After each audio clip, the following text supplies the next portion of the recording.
You may have seen dramatic headlines online claiming Gloria Gaither was hiding some shocking, late-in-life secret.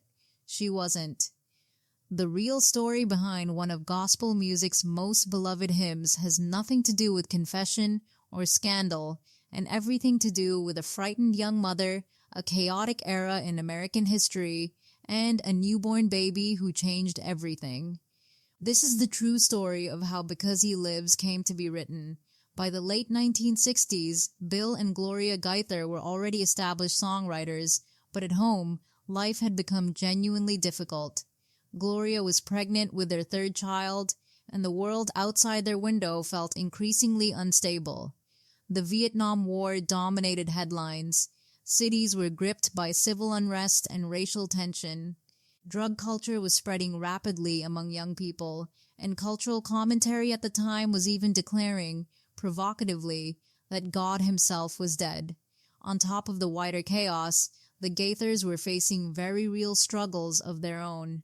Bill had come down with mononucleosis, leaving him physically weak and emotionally drained for months. Around the same time, Bill's sister was going through a painful, volatile divorce, the first divorce either of their families had ever experienced, adding real strain and uncertainty to their home life. Gloria later admitted plainly that this period brought on a genuine dry spell in their songwriting. Between Bill's illness, the family turmoil, and the wider unrest in the country, inspiration simply wasn't coming easily. Gloria has spoken candidly in her own words about the moment that changed everything. Sitting alone in the darkness and quiet of their living room one New Year's Eve, heavily pregnant, she found herself overwhelmed by a question every parent eventually asks in some form: who, in their right mind, would bring a child into a world like this? She described feeling as though the world was simply too evil, too influenced by forces entirely beyond her control to safely raise a child in. The fear built steadily inside her as she sat with those thoughts alone. Then, in her own account, something shifted. She described feeling suddenly and gently released from that spiraling panic, as though a reassuring, calming presence had settled over her, dispelling the fear and slowly restoring her sense of joy. She likened it to a heavenly father bending over his child the way an attentive mother watches over her baby, coming to her rescue exactly when she needed it most. On 19th July 1970, Gloria and Bill welcomed their third child, a son they named Benjamin. His safe arrival gave the couple a renewed sense of confidence and clarity. The abstract fears Gloria had wrestled with that New Year's Eve suddenly became something concrete and manageable, held quite literally in her arms. The following year, that experience crystallized into song. Gloria later wrote about the particular sweetness of holding their newborn and the complicated mixture of pride, joy, and fear that came with it, the awareness that this child, however small and precious, would one day face a world that wasn't especially beautiful, and that a baby wasn't simply a new toy, but an eternal soul to guide and protect.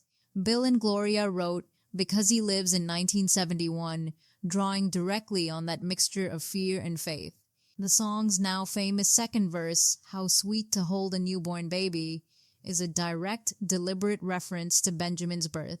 Interestingly, Gloria has revealed that the song's third verse, about crossing the river and facing life's final battle with confidence in the resurrection, wasn't originally written from personal experience at all.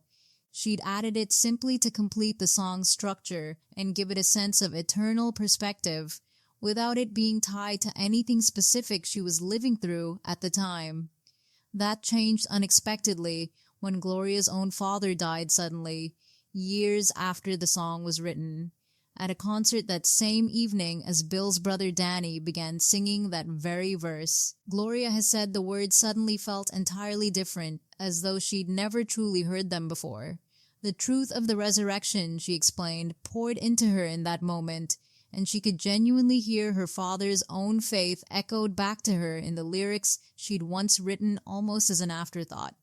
Because He Lives was officially released in October 1971, as the title track of a Bill Gaither Trio album.